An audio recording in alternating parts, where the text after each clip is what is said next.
Okay, we're back. Another vlog and another piece of technology. So you actually haven't seen the other one yet because I stopped working on it. It was a project to turn my old laptop into a Linux running working laptop. And it is currently over there. It is not running Linux, but it is working again. So a little bit of an upgrade. Here we have my parents' old desktop. They've had it for a while now. They got it wiped for me. It's just been sitting in the house, rocking the old Windows 7 sticker and a Core i5. And I am planning on turning this into a personal home server, and I'm very, very excited for it. Just got it back, have not cracked it open yet, but this is going to be a really cool thing that I've been wanting to do for a while now. My dad sent me with an extra HDMI cable and mouse, so that will definitely be nice. I need to pick up like a Goodwill monitor or something because I'm not willing to cannibalize any of my monitors for this. Obviously, it won't need to run a monitor all the time, but I would like one for the setup. So we're going to crack this open, set it up with some storage. I've never done anything like this before, so I'm currently in the process of watching a ton of reviews. We're going to get a monitor hooked up, keyboard, mouse, everything we may need. Stuff like that, we may not need a permanent set. And this is going to sit in the corner of the room and be the new footage storage device and Minecraft server and cloud storage for photos and stuff like that. All right, screws are off. Moment of truth. Oh yeah. Whew. All right. Old thing. We got CD up here. Actually, it has the ability to have a second CD port that's not in there. Super premium. Look at that motherboard. That RAM is probably worth $800,000 now. Just kidding. Okay, I tried a few different configurations, and I think that this is actually going to work best. So, guitar amp in the corner is now scooted out a little bit. We have a lot of power hookups here, and then the future server right here. This is also easy because of the way that it's turned. All of my I/O is right there, and so it can point straight into this. As well as if this gets pulled away, I can still pull that side off and still access everything within the computer. So I think that's perfect. Welcome back to I have no idea what we're doing. All right, drive. Okay. Yes. Okay. So we are putting Zima OS onto this drive.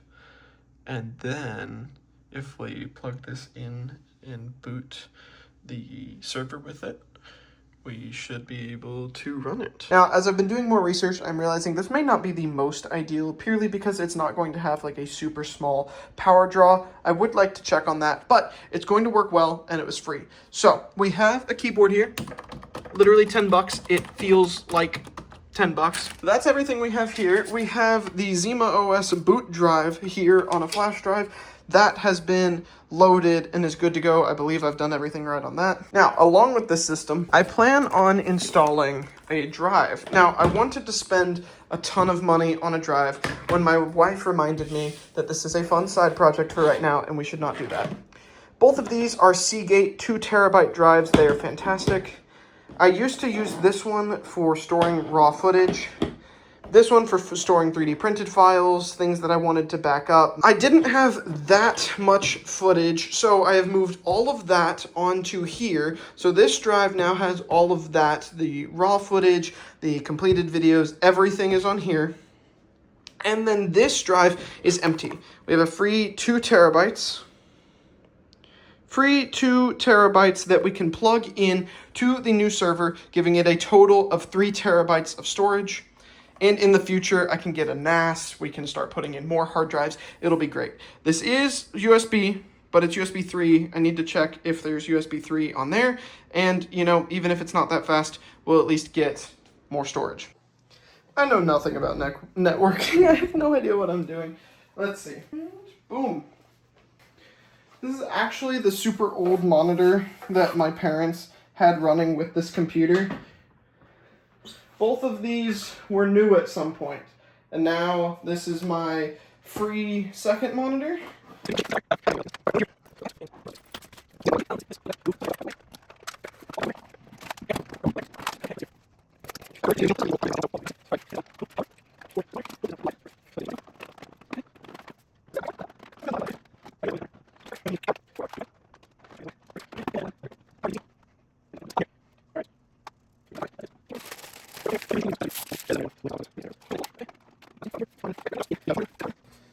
Okay, it's just restarting with Windows, of course. um, let's look at how to get into BIOS. Okay. Internet says restart and spam the hell out of F12, F2, or delete. Yeah. Okay.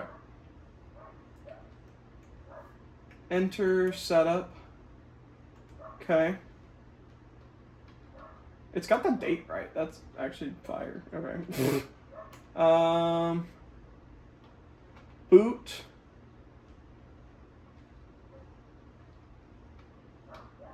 Hard SanDisk. Save changes and reset. Save and reset. Okay. I think I'm smart. Hold on. Hold, please.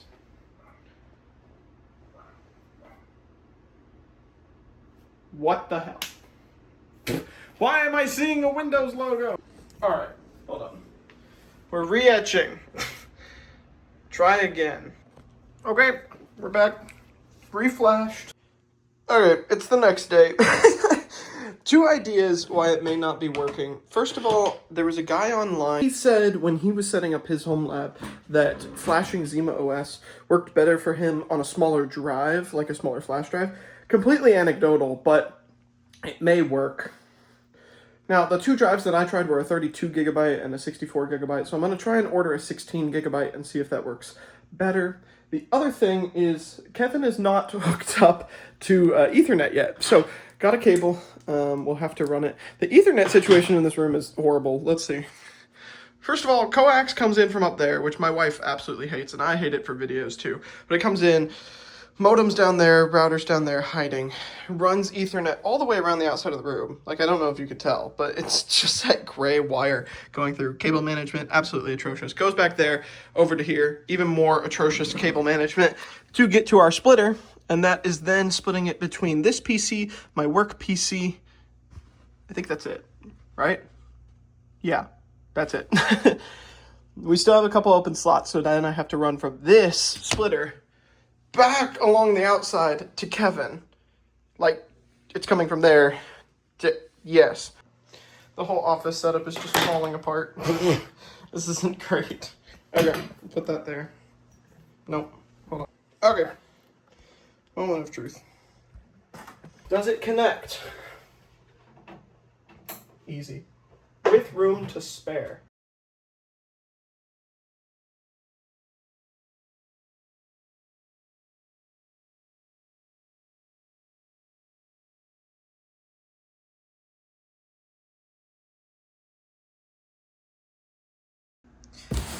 All right, we got a box.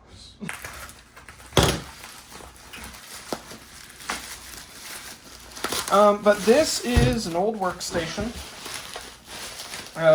Actually, same type of computer that my company sent me for work. Just kind of fun.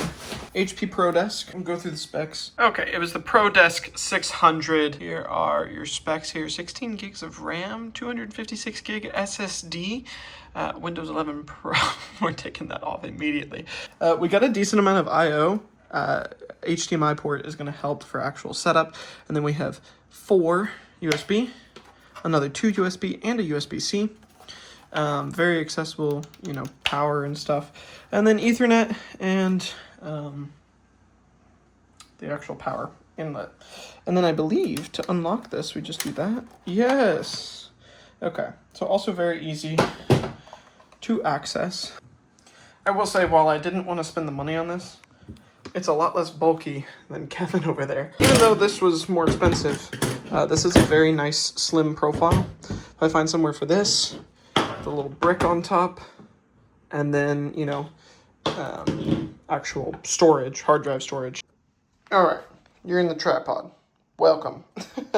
All right, it is after work now. I have filmed some different stuff for the main channel. First thing we're gonna do, we're gonna get this thing booted up and plugged into that monitor, get all of the accessories plugged in here, and just see what some Windows 11 looks like.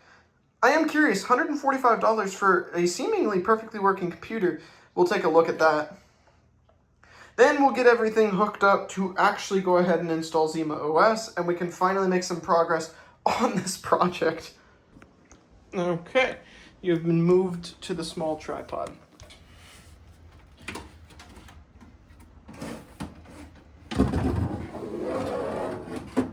Probably could have done that way more efficiently, but whatever. Let's get the setup set up and then go from there. And let's manage some cables. So I want this to kind of chill here. I think that would be a really clean setup if it can just hide away here.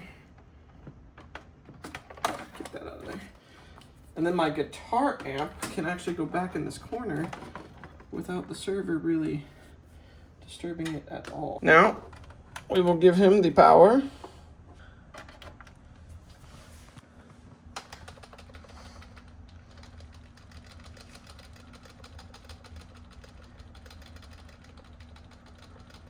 Spin. Oh, it got mad at me. Sorry. All right. Round 2. I also learned that F10 is my key of choice. Literally in between. Literally in between. Windows is updating. Windows is updating. I'm trying to take Windows off of this. And Windows is updating. I hate Windows, bro, so much. I just realized how stupid I am. I told it to boot from the SanDisk, even though I saw that it said 256 gigs, because the old drive I was using, the flash drive, was a SanDisk. So not Windows, not the SanDisk, but the general U disk with a random ass number, because I just got it off of Amazon. Boot from that. I told it. Booting Zima OS installer. Oh my gosh. I literally commanded my PC to boot from Windows and then got confused why it was booting from Windows. Fantastic. All right, we got stuff going on. Yes, yes, yes. Welcome to the Zima OS install tool. We're gonna install Zima OS. Booting, Zima OS, okay. It's doing all the things, it's happy. Everything's coming up Zima. And then once this is good, I'm going to go verify that I can remote into it from my computer. After reboot, easiest way to log into Zima client will be automatically detected on your device on the network. Oh, okay. And you can quickly access the Zima OS. Got it. So this may not even show picture, but it's running. I'm just doing 0.5. Hopefully you can see me decently. Okay, there we go. And then we're gonna start a screen recording over here. Cool. Alrighty. So we have a bunch of different stuff going on here. Obviously, you know, files, all kinds of different stuff. We have backups, documents, whatever. In the meantime, we can obviously remote into it. So we can save some space. So mouse no longer needed. Keyboard, do not unplug the drive. And there's our server running happily. Now here's the cool thing. Because this is the vlog channel and this is not a tutorial, I'm gonna show you the rest of my setup, which is this guitar amp that hasn't been plugged in for a couple weeks because I was trying to figure out where it was going to go in the world of having a big ass server there. It no longer has a big ass server there. So it can have power. Power for the pedals and this. And then boom, we have a cable back over here. So guitar setup is back up and running. I can come over here, plug in and play. And we just have an annoyingly bright blue cable over there. Fantastic. Perfect. So now that's just quietly running there. Well, this is where I will sign off this video. We have the server set up. It is awesome. So excited to see that. I will probably make future videos on what I'm actually doing with it, but I did want to just do a setting it up and how we can kind of do that. So now, quietly in the corner, we have a little portable, or not portable, but a little server running, and I'm very excited for the potential of that. I may even try and set up a Jellyfin server or a Plex server, or something like that. Something fun. My table's an absolute wreck, but that is a good thing. We're doing a lot of fun stuff, and I appreciate you watching. So, like and subscribe. Check out RockomaxVlogs if you are new here and you like LEGO Star Wars. And let me know, what are some good uses for this? I may have a server now, but what should I do with it? Let me know in the comments down below. What are your favorite ZimaOS apps and all this stuff? Thank you guys so much for watching, and I will see you in my next video. Peace.